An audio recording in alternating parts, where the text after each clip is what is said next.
नमस्कार, मैं अमित और आप देख रहे हैं दोपहर की 5 बड़ी खबरें। महाराष्ट्र के डिप्टी सीएम अजीत पवार का प्लेन हादसे में शिकार हो गई। यह विमान लैंडिंग के दौरान ही क्रैश हो गया। आसपास बुरी तरह मलबा फैला हुआ दिख रहा है। यह हादसा इतना भीषण था कि कई लोगों के मारे जाने की आशंकाएं जताई जा रही हैं। इस विमान में अजीत पवार समेत 6 लोग सवार थे। अजीत पवार के साथ यह हादसा बारामती में ही हुआ। वह किसी कार्यक्रम में शामिल होने के लिए पहुंच रहे थे। इसी दौरान प्लेन क्रैश हो गया। भारत और यूरोपीय संघ के बीच लंबे समय से अटका पड़ा मुक्त व्यापार समझौता आखिरकार 27 जनवरी को साइन हो गए। इस समझौते के बाद भारतीय वस्त्र और परिधान उद्योग के लिए बड़े अवसर खुलते दिख रहे हैं।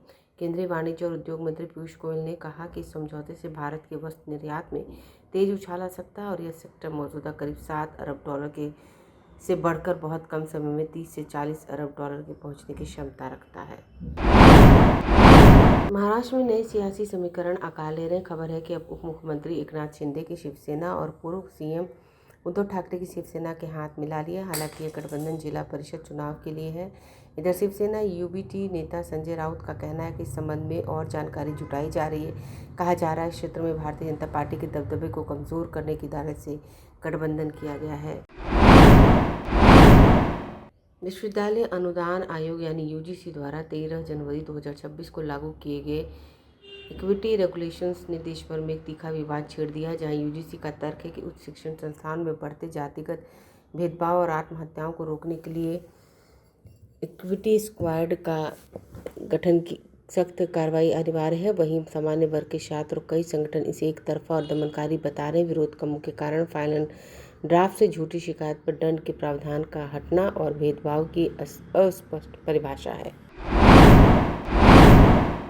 अमेरिकी राष्ट्रपति डोनाल्ड ट्रंप ने एक बार फिर ईरान को उकसाने वाला बयान दिया है। ट्रंप ने कहा कि बड़ा जंगी बेड़ा ईरान की ओर बढ़ रहा है। उन्होंने इससे पहले पिछले सप्ताह भी इस तरह के बयान दिए थे।